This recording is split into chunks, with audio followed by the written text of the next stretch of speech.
Is that better?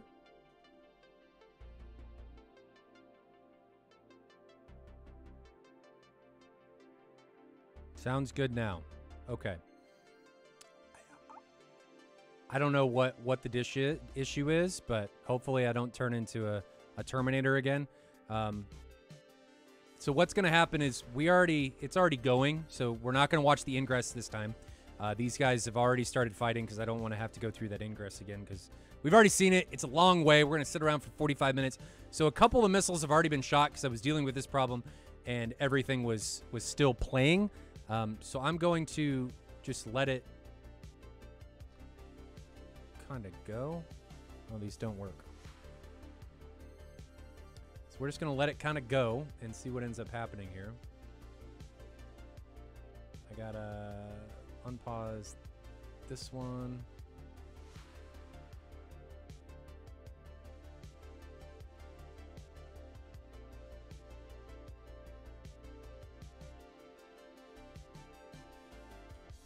Okay. I think we're all caught up. Okay, so some of the missiles have already been shot. Nobody's died. Nothing has happened of interest. The guys have just ingressed. GC this time came from... Is this the same match? No, this is the same fucking match. This is the wrong track. Moltar, you dunce. What are you doing? What are you doing?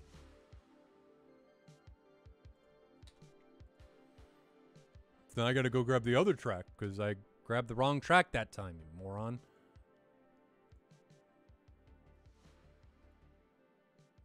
It's this one, you idiot. Anyway, hopefully this ends up working. Yeah, the shades, exactly. I need those for being an idiot. You know, staring at the sun too long.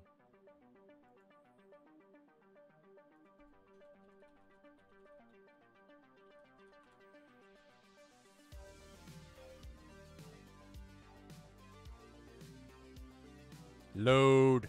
Load. Just waiting on it to load, and then we'll fast forward again, and then Moltar will screw up again. The audio will probably mess up again because, you know, it doesn't like me. Who knows? Something will happen.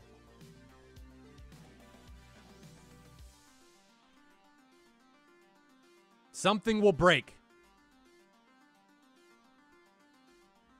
Because it always does.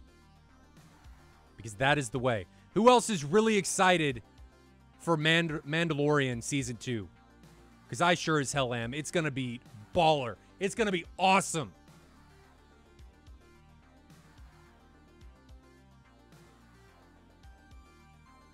Big bucks? If I earned big bucks. I don't think that's the right way to do this. I do get some money, but most of it goes back into this to making this better. So I can't say that this is an income. Just waiting for things to fast forward. We were talking about Fight for Honor. So Fight for Honor is probably going to start at 1500 Zulu this weekend, maybe 1600 Zulu. We're going to be watching the matches live. I'm pretty sure. I'm going to be joined by Gonky and Mover, maybe some other special guests, Saturday and Sunday. It's a BFM tournament, a beef jerky tournament. It's a BFM tournament that is going to be taking place, and it's going to be a lot of fun. If you guys have any technical questions that you want to ask the Real Fly Boys, that's going to be your chance to do it. Last year was awesome. The funding has all gone towards Folds of Honor, which is a charity that helps the offspring and families of fallen and wounded warriors. It's a phenomenal charity. If you guys want to donate to the cause, make sure you look them up. It's Folds of Honor, so give them a check out if you want to donate to their cause. It's a solid one. So all the money is going towards Folds of Honor. It's a cool name, Fights for Honor. That's going to be taking place this weekend. Not sure on the time yet. Be watching for a tweet. So if you guys aren't following me on Twitter, make sure you do that so you guys can stay up to date on that as well. Mover and I will be talking today so we can get more information nailed down on when we're actually going to stream this weekend, because I don't know what the deal is with his guests, when they're going to want to do stuff, and all that. So we're just going to have to see. Still fast forwarding. These guys were on the ground for 45 minutes. It's a long time. It's a long time. It's a lot of wasted time. Don't take that long. It's too long. You guys could have flown sorties on our public server in that time frame. Okay, they've departed. Like I said earlier, we're not going to watch the ingress here. It's not worth it. Sitting here for 45 minutes or whatever as these guys fly 170 miles into bullseye. So we're going to get a little closer right before the missiles start coming off the rails, and then we will flip over. Seems like audio always screws up, like right before the second round that I cast. I wonder why that is.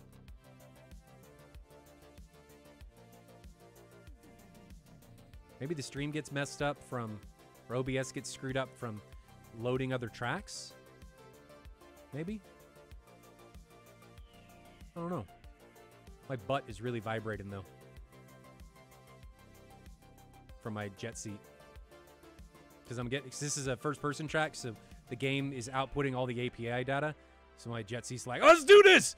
Vibe on! And she's rolling. That was not a sex joke.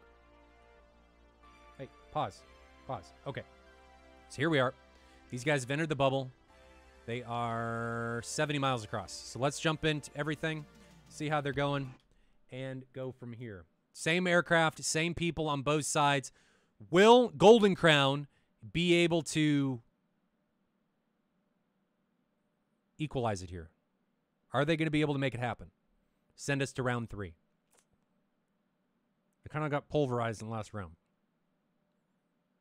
Chat, what do you think? What do the bets say? I wasn't paying attention. Did anybody follow? Comey dropped 64 bits. Much appreciated. I missed that one. Shout outs to you. Are we timed up? No.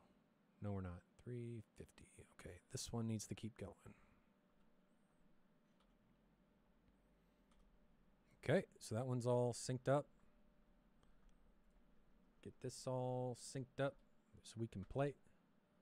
And we will go boom, boom.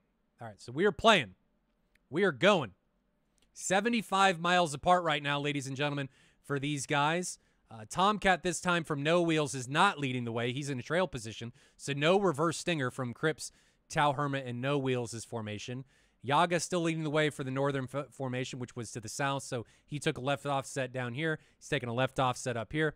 And a little bit more discombobulation going on here for the Golden Crown side. They're not in as nice of a 3-ship spread as they were in the last round.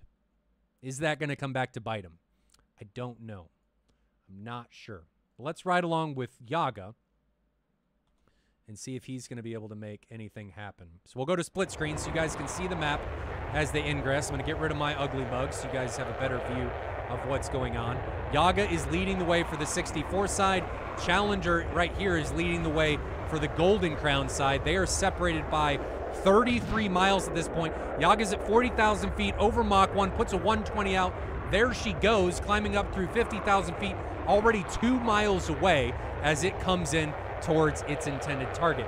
Now, we are going to grab that 120, I think.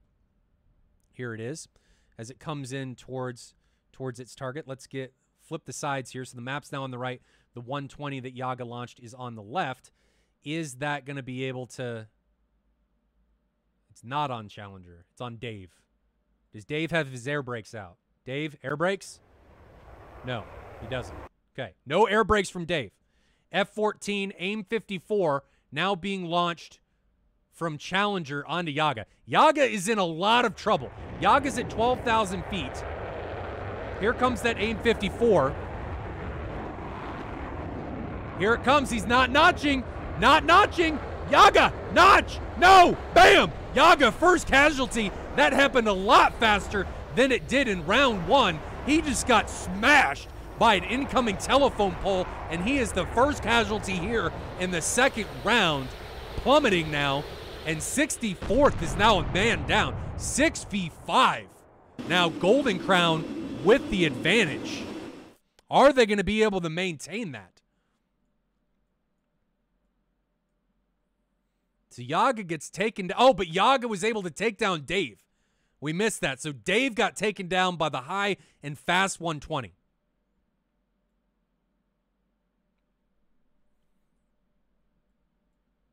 So it's still 5v5. And guys, can somebody please clip that for me? The warp clip. I need to rewatch that. I'm happy with how that went. And I've just been informed that these rounds are backwards. So this is actually the first round, and the other round was the second round. So this is the first one. The other one was the second one. Okay, I got them backwards. Those two backwards.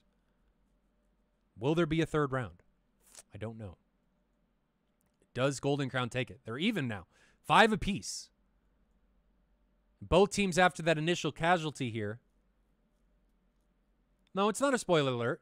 I just got these two rounds backwards because of how they were labeled.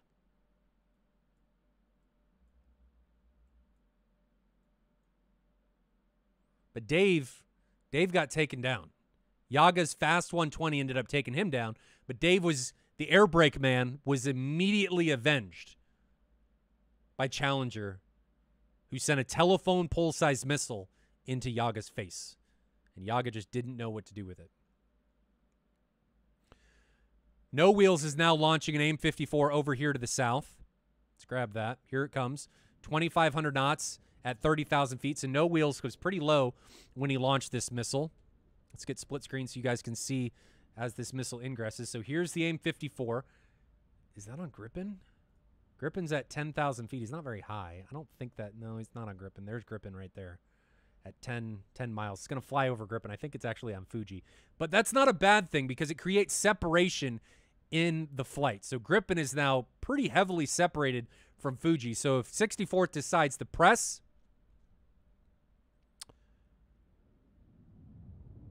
you can't see. You should be able to see. What do you mean you can't see? Yeah, it's on Fuji. That's not going to be a problem. So let's back out. That missile's trashed. Not a huge fan of that 54 launch. But look at how isolated Gripen's getting. I mean, he's still hot here. He's still going. Still hot. He's low, so maybe he's trying to make something happen. I don't know. I can't move the camera because of this menu. So we're just going to have to bear with it. I can't move the F2 camera because of that. I think. Yeah, I can't. That's weird. Can I do it on this one? No. What about if I do this? This? No. Yep. Can't move the F2 camera, so we're just going to try and make do. So Gripen decided to turn away. Now we've got Gunslinger coming up here to the north. He's ingressing. Man, I can't even zoom out. We'll try and make do with what we got, though. Lots more flybys coming in here. Gunslinger decides to turn around. Mark 60 being launched from Challenger onto Combs. So Combs has this missile coming in. Doesn't look like it's going to pose any threat. Doesn't even look like it's tracking. His Challenger may still be supporting that missile, but yeah, it lost track. Combs did a good job of getting away from that, recognizing that that missile isn't tracking any longer and getting the hell out of Dodge. So that missile went into the ground right there, and there was actually a 120 hanging out back there, but that's not a problem either. Challenger is now hot. Can we do that? Oh, I guess it does work. I just have to use a different... Oh, the menu's gone. Okay, so we have F2 control back. Challenger's now ingressing against Crips. We do have first-person view from No Wheels, so we can utilize that if he does get into anything. Challenger's now ingressing in here against Crips. Puts a AIM-54 out. That is going to be a Mark 60. There it goes. And that is going to be coming in onto Crips. Let's go to split view here so you guys can see what's going on. Here's the AIM-54. It's actually going down on Tau Hermit. That was launched at probably 25 miles.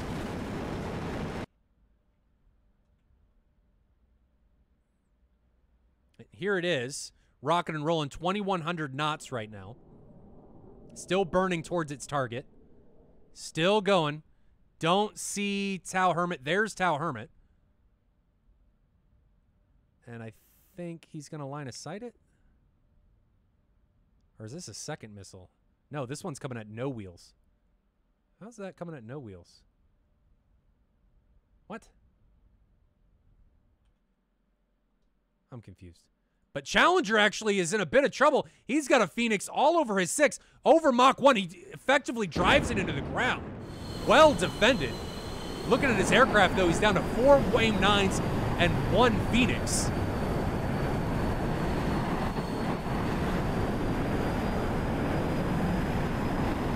And he's starting to recommit. Very patient stances coming from both teams after the trade Yaga and Dave at the beginning of this match.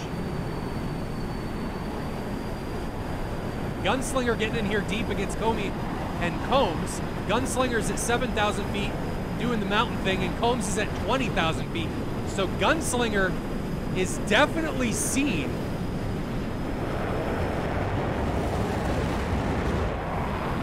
You see him? I see that AIM-54 getting launched by Gunslinger. There goes a 120 from Combs. And that is coming in onto Gunslinger, who warps a little bit. There's the missile and smash. Gunslinger is the second casualty. He gets taken down, and we're down to a 5v4.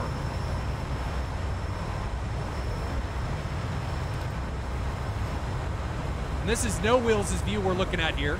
No Wheels, if we go to split view, is back here. And the reason we can see this now is because it is a private track, so I am able to see this.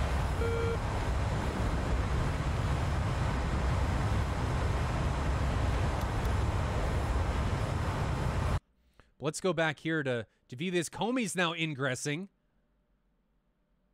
against Challenger and Mosin. Mosin puts a 120 out onto Comey. Don't see Comey yet. There he is down low. There's Comey. 5 miles away. Not a problem. Oh, no! And Comey crashes. That was actually a missile. Comey crashed. That's not good. So now we're down to a 4v4. Much more even round than we saw in round 1. Much more even. Gunslinger has a missile fly directly over his head. That's coming in on Mosin, and that's a Mark 60. Is he going to be able to defend that? Yeah, he's going to be fine. That thing's going to be line of sighted. Mark 60. Yeah, that's the one. Let me pause this camera. Slightly ahead. There we go. Okay, so Mark 60's coming in on Mosin. There it is, 1.2 miles away. It's not going to have any energy left. It's going to be defeated pretty nonchalantly, and it's going to be line of sighted as he breaks around this corner. But these guys are mixed in with one another. Cripps and Tau Herman are pressing hard against Gripen and Fuji, and Challenger's now pressing against the 2-ship of Combs and No Wheels. Cripps is now coming head-to-head against Challenger. I don't see Challenger yet. Let's go to split screen so we can try and see what's going on. So here's Cripps' view. There's Challenger. Challenger's now got a 120 coming in on him, and he's not defending yet. He's now defending. There's the 120 he launched. Here comes the incoming 120 from Cripps, 3.5 miles away. Looks like he's going to be able to line of sight that. Yeah, that gets line of sighted. He gets behind a pretty big mountain. And you can see on the map that missile's not going to be able to catch him. It's not even really tracking him at this point. Oh, yeah, it is. Comes over the mountain. No, it's not tracking him.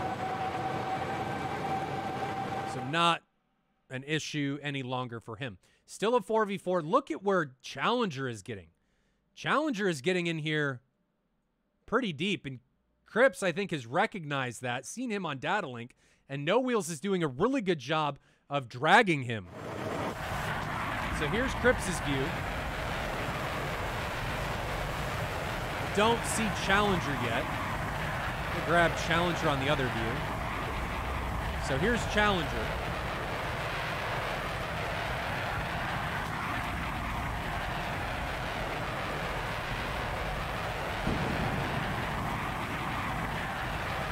Don't see either of them yet. I think Challenger's still hot. Yeah, Challenger's still hot. Cripps is coming in on his 6. So Challenger is probably back behind him.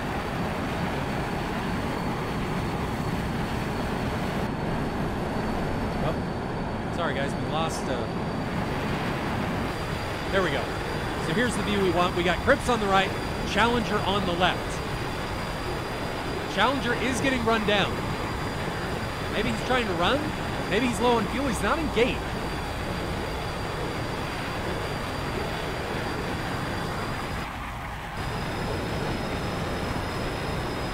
There goes the 120 from Cripps. And Challenger, I think, is just going to eat this. Here comes the 120 and smash. Challenger gets taken down. Easy kill from Cripps. Is just able to run him down.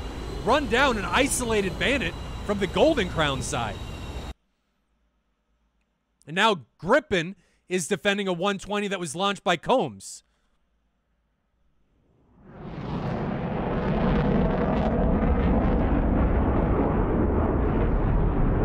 That shouldn't be a problem. Combs, meanwhile, is also defending an incoming 120. Neither of those are going to be a factor on their targeted bandits. We've got 4 pilots remaining for 64th and 2 pilots remaining. 3 pilots remaining for Golden Crown.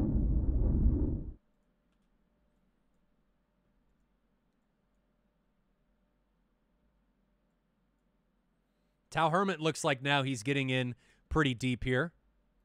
Let's see what he's doing. So Tau Hermit is at 15,000 feet. I really like the altitude and awareness that 64th is showing, always climbing back up to altitude and not staying low, trying to get back that situational awareness that you lose being low. Tau Hermit now was getting in deep. I think he recognizes that he's not supported and decides to turn around. So I like that maneuver. Doesn't get in deep, doesn't isolate himself, decides to turn around, even though he may have had a 1v1 situation with himself against Mosin. He decided to break away. Mosin is low. Yeah, 10,000 feet, and the missiles he just launched ended up getting line of sighted and flew into a mountain. 64th, no wheels. We jump to his point of view now. There goes an AIM-7. Just let him come in. Don't bother with that AIM-7.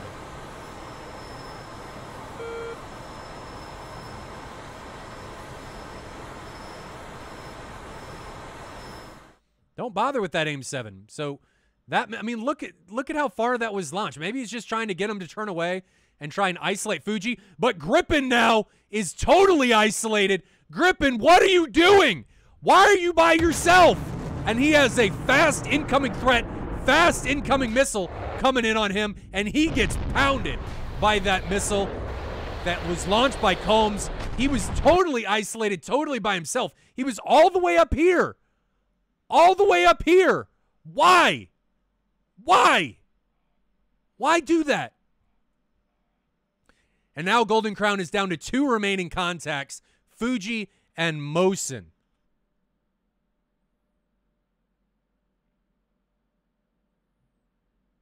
I think right now Combs has 2 kills. So the man of the match right now, Combs with 2. Is he going to be able to do any more damage? Fuji and Mosin now are acting pretty defensive. Let's turn on some tensive building music here. Are they going to be able to make anything happen? 2v4. Let's check their weapon loadouts. 2 AIM-9s for Mosin. 2 AIM-9s and 3 120s for Fuji. Mosin is now head-on, coming in 1v4. I think he's getting down in the valley. Yeah, he's tracking with this valley. Let's go split screen so you guys can see what's going on. So we're riding along with Mosin, who's in this valley right here. 64th is over to his left. Fuji is full cold.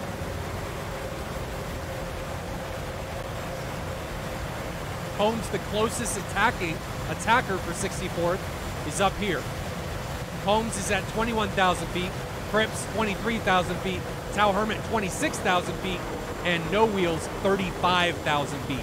Altitude, altitude, altitude. This is going to be really hard.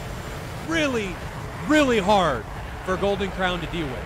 But can Golden Crown use the terrain to their advantage? They can use the terrain to trash missiles. They can use terrain to hide from incoming threats. They can use terrain to hide from incoming radar, hide from the AWACS. So it does have its pluses, it does have its minuses. Are they going to be able to make it work? Combs, the closest attacker now.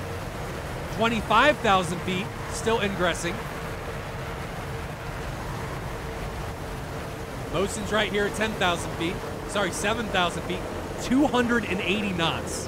If he gets jumped on, Combs is over Mach 1. If he gets jumped on, he's going to be in trouble. Meanwhile, while we're waiting for something to unfold there, Fuji put a missile on Tau Hermit, and Tau Hermit split S's and gets behind cover and breaks away.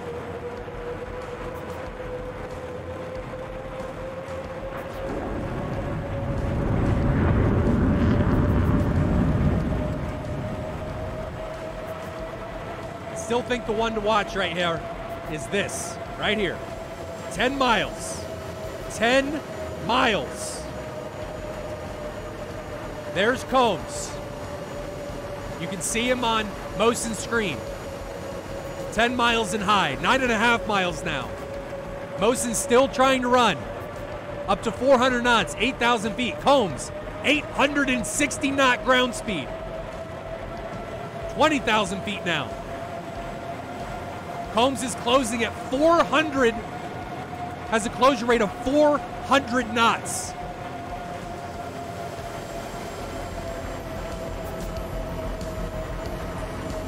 I don't think Mosin gets away. He has to try and line of sight this or notch it and get a quick shot off. He's got AIM-9s. He's got the better HMS. Can he make something happen? Here comes the 120. Flares are not going to do anything against it. 120 was launched from the ground speed of 950 knots. Doesn't line of sight it, and that thing slams into Mosin's aircraft like a freight train.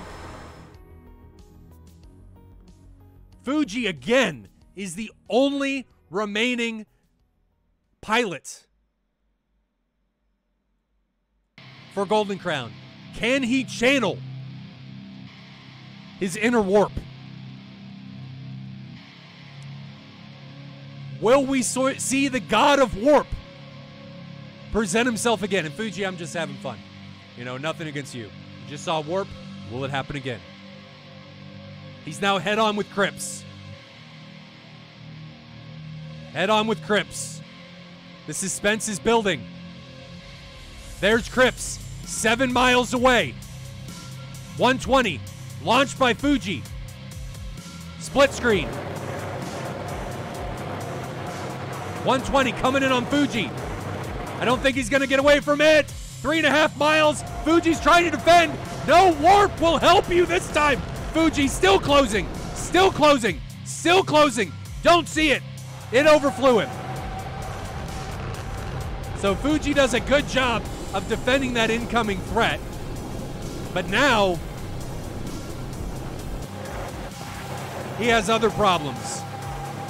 Fuji now has Tau Hermit coming in at 23,000 feet. Cripps, 13,000 feet. Combs, 20,000 feet.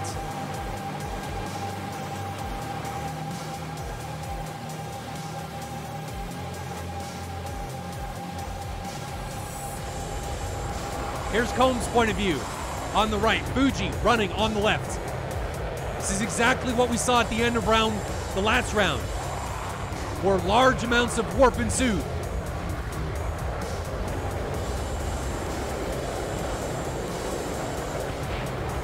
There goes the 120 from Combs. Let's take a look at how far away it is. Fuji trying to notch. Fuji notching. What are you going up for?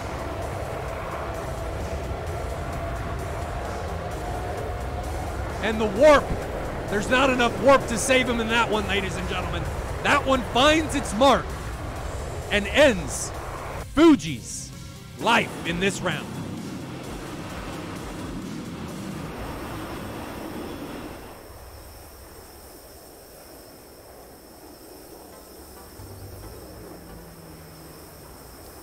Woo! Ripperonis. Rest in peace, Aronis. It happened. Yeah, I guess they got the prototype F-16 or F-18 in round 1, and it didn't carry over to round 2.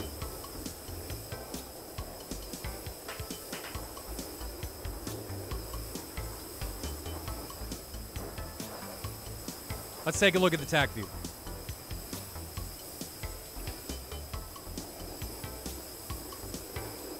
Chat, what'd you think about that round?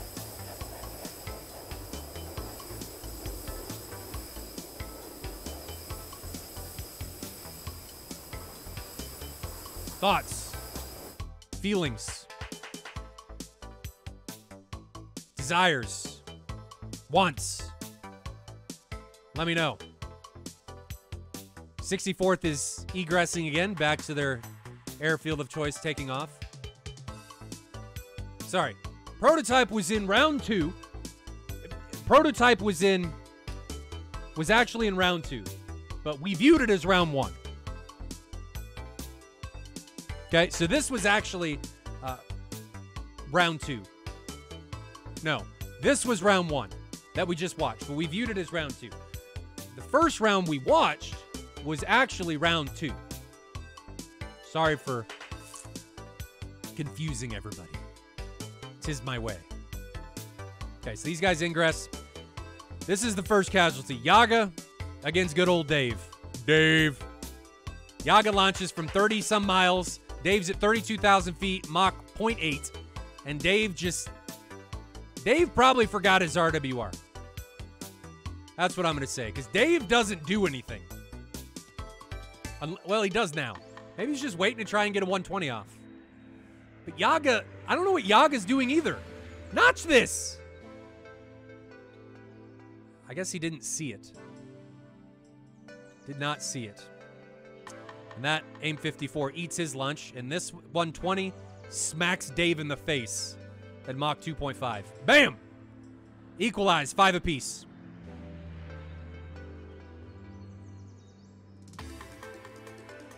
Things get kind of slow for a while here. Nothing really happens for quite some time. Still 5v5. Comey, I think, dies, gives up the ghost here shortly. I think it's right here. And I thought he did. Who else we live? Oh, Gunslinger dies first. So Combs takes out Gunslinger. Gunslinger's low. Combs is high in a much better launching position at 20,000 feet. Gunslinger's low at 8,000 feet. When you got these odds, you're going to have a bad time, especially when you allow him to get inside 10 miles. You're not going to be able to get away from this unless you line of sight it or run it into the ground. Or notch it, I should say. And he does none of those things. And because of that, he dies. It gets taken out. In the AIM 54, Combs does a really good job of defending. Comey now is ingressing against the remaining 4-ship. He defends. He crashes here. That missile doesn't hit him. Pretty sure Comey crashes. We all gave him a hard time for that. Noob. He crashes. But what can you do? Sometimes you crash defending missiles. Sometimes you black out. It is what it is. Not much you can do in those situations. If this missile went for Challenger instead of Mosin, things may have been different. But Challenger, is he low enough that that missile actually can't see him? Yeah, okay. He's in a position that it doesn't matter because that missile, it can't see him anyway. So never mind. If that was on Challenger, the missile would have run into the wall.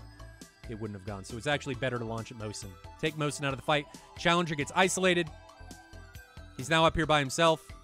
Totally isolated. His nearest cop friendly is like 15 miles away. in Mosin. There's no help that is going to be able to happen there. Even if Mosin launches, No Wheels is going to be like, you guys can't see anything? Oh, well, I'm just terrible. Deal with it.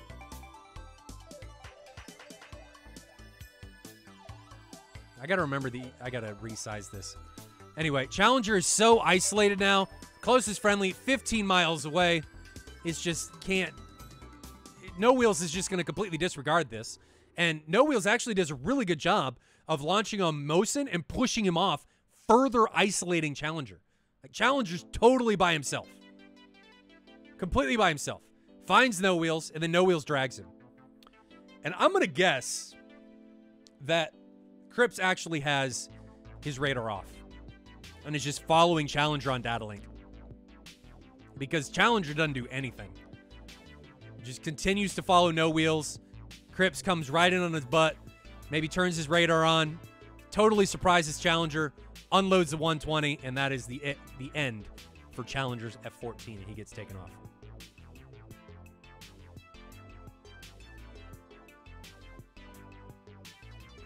Combs now puts a 120 on a Gripen. That was launched from point 8. I like to see Combs a little bit faster. He's pretty slow for being at that altitude, but maybe it was a fuel conservative thing.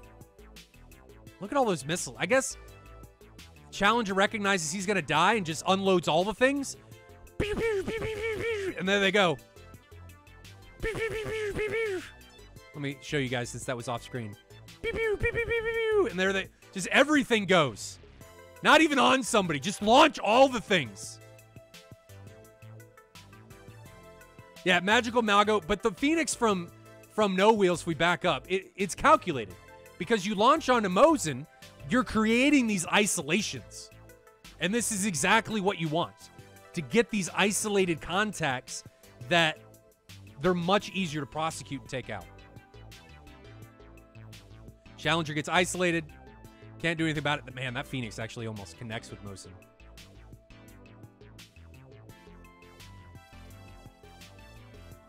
Challenger gets run down. Again, unleashes all the things. Combs and Gripen exchange 120s. Neither of them connect. But now it's a 4v3. And I like this egress to regroup. They're not getting separated. Nobody's committing on their own. These guys, Combs and No Wheels, commit together. I like that. And I like that Gripen, Mosin, and Fuji are committing together. They're just outgunned. They're down a pilot. It's going to be really difficult to outweigh this. But Mosin, you cannot turn around. Oh, this is what that AIM 7 was for. Well done, No Wheels. Well done. That's what that was for. I was criticizing him on that during the stream. That's what that was for. You guys can see what happens. He launches this AIM 7. Missile warning, launch on Mosin. Mosin immediately turns around. Boom! Turns around. Look at what happens to Gripen. Totally by himself. Isolated. On your own. Smash. Allows Combs to come in without reprisal. Not worrying about anybody else. He can get closer. Closest guy, that's 7 miles. Great shot. 14,000. Oh, I thought that was his airspeed. Mach 1.2 when he... No, Mach 0.9 when he releases that. So, not bad. Still like to see him faster, but this is a long fight, so fuel is a problem. But No Wheels, awesome job in isolating that. Isolating those contacts. Phenomenal. I didn't realize that that's what you were doing during the match.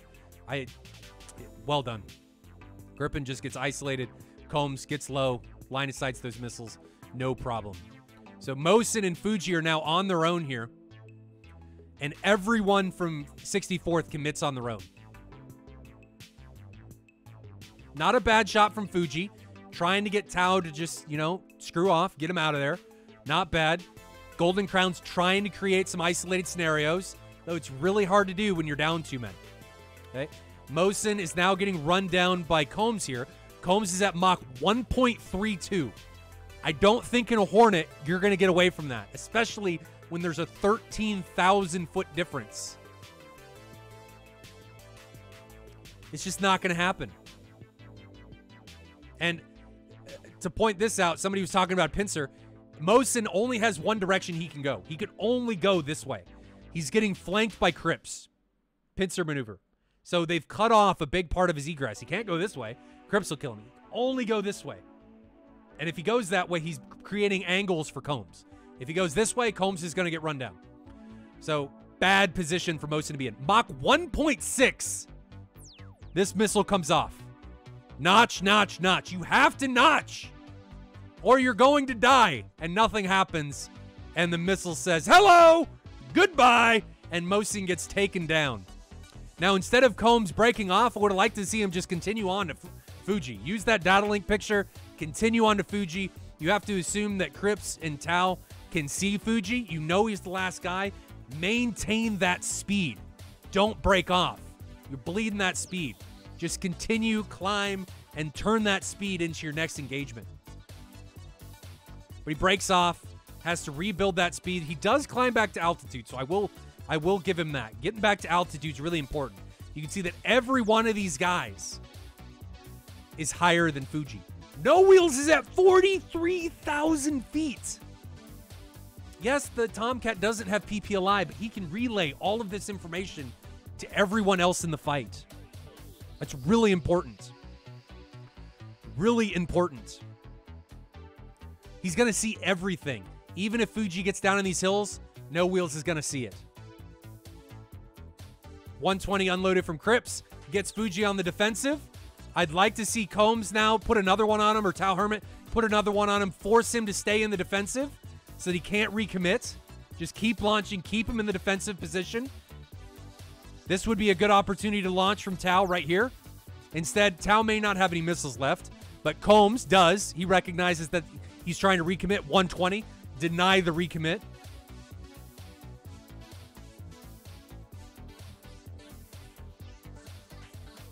And he's able to... No, he doesn't get away from that one. So that good launch, 20-some thousand feet, launched from Mach 1.4. You got to notch that or line of sight it. You're not getting away from that missile. And it eats his lunch. And that's it. That is it for that round. Still 4 pilots remaining for GC. There's still RTB, as this is a long, long RTB. I don't know how much further they have to go. They're at 37,000 feet. 87% on the... Where's my mouse? On the engine RPM. Oh, they're not too far away now. So No Wheels sitting at 40,000 feet. 40 miles away.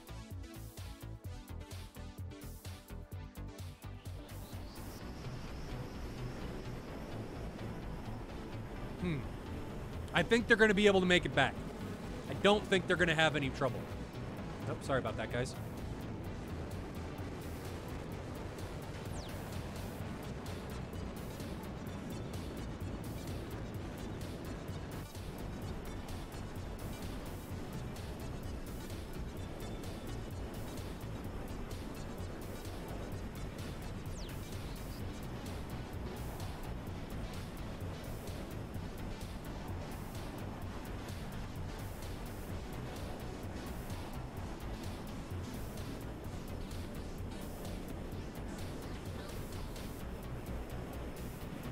Sorry, guys. Was just zoning out for a second. Sometimes I need a break.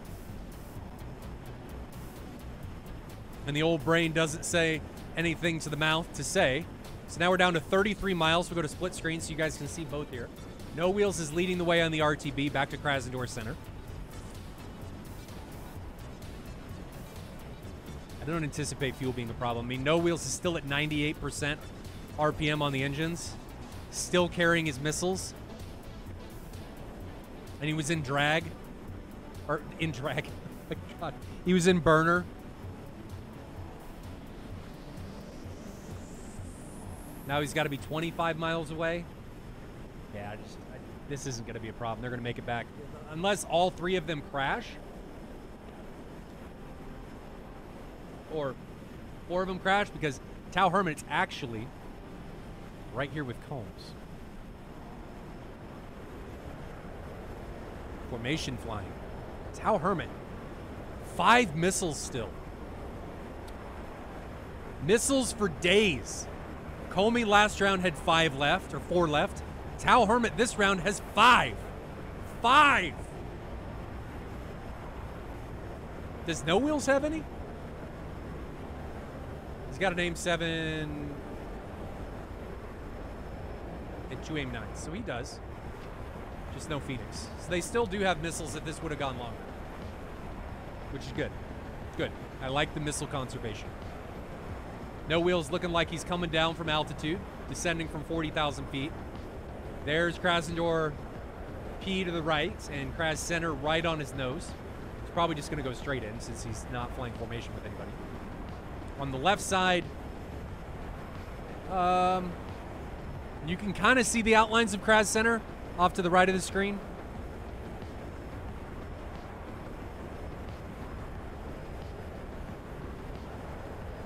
Combs and Tau may go straight in. We'll have to watch. See if they do a formation landing. Or if they do an overhead.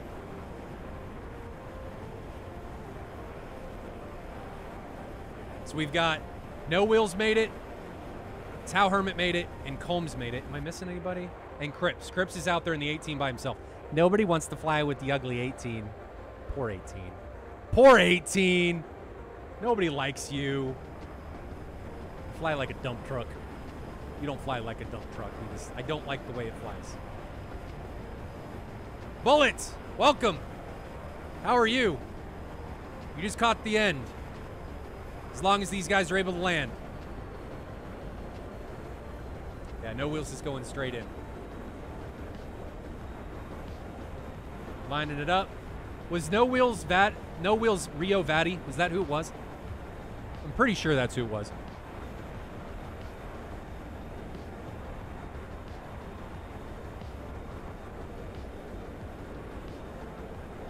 Nope, he's doing an overhead. Bleed some of that speed.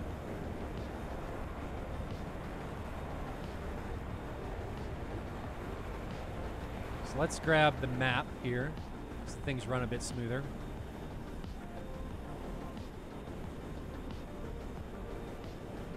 I think it's my GPU when all these trees get on screen, it just starts chugging. She is chugging. So hopefully the 3090 will help with that. No Wheels is in his overhead.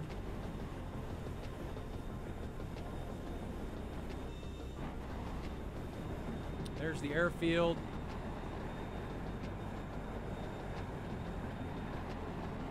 I'm going to assume Combs and Tau are going to do a straight-in approach. Unless they're lower on fuel and they're just going to do a straight-in. I think they're going to do an overhead. What's their airspeed? Yeah, they're still at 27,000 feet, 500 knots. They're going to go do an overhead at Mach 1. That is the way! Overhead pattern, Mach 1. It's only worth doing if you do it right. Do it with a show, a bit of pizzazz. No Wheels is now turning on to final. You guys split screen so you guys can see where everybody else is.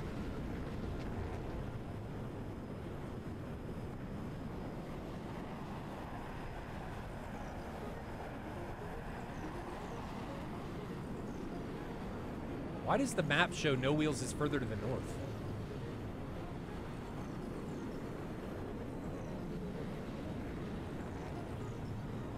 No Wheels, where are you going?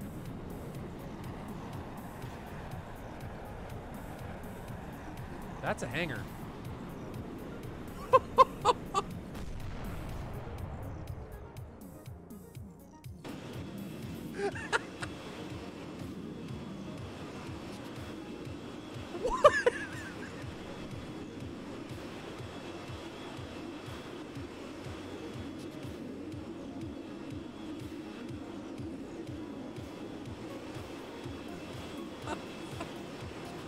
Oh my God. Oh dear. What was that? Was that a track weirdness? Okay. Okay. Oh my. That broke me. That had to be track. Had to be. Had to be, because if I was looking at the track on the map, No Wheels was actually in a different place. So I don't know what that was. What a great time. Oh.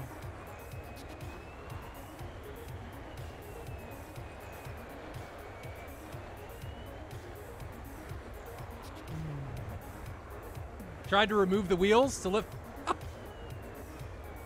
Try to take him off using the hanger. He really did land? Okay. All right. Sometimes the tracks do some weird things. It looked like he was on the correct approach. On this track, No Wheels was actually way further to the north. So I was like, why is he showing up way out there? And I think he was supposed to be somewhere in between. So he was on the good approach. Not on the runway, but he was on good descent. So I think the track just put him in the wrong spot.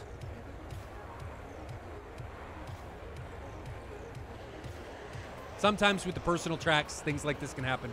The server tracks typically do really well. I think we're going to see a formation landing. Yeah, 2-ship. Combs is leading him in.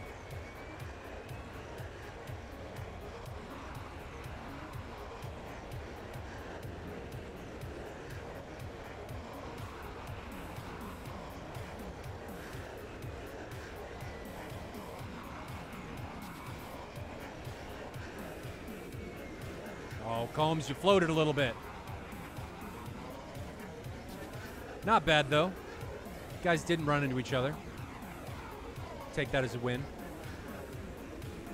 The 64th closes it out in 2 rounds with a dismantling of Golden Crown, especially in round 2, or round 1 as we saw. Just utter domination there in those rounds, guys. Pulverization. Murdation. Crushing. But good showing from Golden Crown in the second round. I think what got them was the isolation that 64th was able to create using their Tomcat with the Phoenix. The Phoenix from No Wheels seemed to create a lot of isolated events or happenings throughout, especially this round that we just watched, even utilizing the AIM-7. So lots of credit goes there. I think that's why that went so well. Comms, I don't know. 64th, we pride ourselves in having really good situational awareness and really good comms, but I've never heard any of the other squadrons in a match, so I can't comment on that. I don't know. I'm not entirely sure. But that's going to be it for us, ladies and gentlemen, or for me. If you haven't already, make sure you check out. We're going to go back and check out the Supercut. But if you haven't already, make sure you check out the public server. If you type, I'm just going to link it. We really want to get this going. So, bot. Oh, I spelled it wrong. Server. There we go. We really want to get this server going, and it's going to take all of you guys, your help to populate it. Once it hits critical mass, it'll populate itself. But at the beginning, servers have a hard time getting started because people get in them, they don't have a lot of players, and then people leave and they end up dying because nobody can keep it populated. So I'd really appreciate it if you guys could fly there. It'll take a little bit. Once we get critical mass, people will just start joining it on their own. But really want to get this started. It's, in my opinion, probably the best, one of the, if not the best running multiplayer servers in DCS right now because of the work that Bear has put in. So huge shout outs to him. I was getting last night with 10 people on it, like 120 FPS flying at 1440p in the air and 70 to 90 FPS everywhere at airfields. So if you guys want to have one of the best multiplayer flight experiences, go check that out. It is at an attack defend mission. So red is always attacking, I think. Blue is always, maybe it's backwards. One of the teams is always attacking. One of the teams is always defending. It is based on Syria. We did that because there's not really any Syria missions. Blue is always attacking. Okay. We did that because there's not really any Syria missions, and we wanted to just do something different. There are weapon restrictions, only 4 Phoenix, and all of the other aircraft are restricted with the exception of the flanker to 6 actives. The AIM-9X is now allowed if anybody is interested. Seed and strike aircraft are also restricted to 4 air-to-air missiles because we don't want Cap taking off from the striker airbase and the seed airbase because it is a little bit closer in one scenario to the target. So there are some restrictions, but it runs phenomenally. So I'd really appreciate it. If anybody here flies multiplayer, go check that out. It's going to be an awesome server once we can get it going. And we are policing it. There will be no exploiting. I will remove you. My ban hammer is ready to go. Ban hammer. Ready to go. I will take you down. So, nice, pure flight experience all around. But guys, that's going to be it for me. Make sure you check out Fight for Honor this weekend. I'll send out a tweet about what time it is. If you guys are competing in Fight for Honor, make sure you check out the Discord for times on when you will be flying, because they will be a little weird because it's going to be streamed. So the streaming matches are going to be timed a little bit differently. But be watching for that either today or tomorrow for the schedule. But I'll see you guys next time. Next SATAL stream will be next Tuesday. Who's that going to be? I guess I should send you out with who that's going to be. Who's flying that match? It's not Diamond League. We're back with Gold League. That is going to be Phoenix Task Force taking on Joint Task Force France on Tuesday. And then Thursday is going to be ECV 56 Condor against number 15 Battle Axes. And then Saturday will be Tactical Fighter Squadron 81 against my squadron. I'm pretty sure that's going to be Saturday. Yeah, it's going to be Saturday. So those are those 3 matches. They will be coming next week. Be watching for Alpha Whiskey Supercuts. They should be getting caught up, and they should be being released ahead of the actual streamed events. But that's it for me, guys. Until next time, stay safe in those virtual skies, and I'll see you guys later.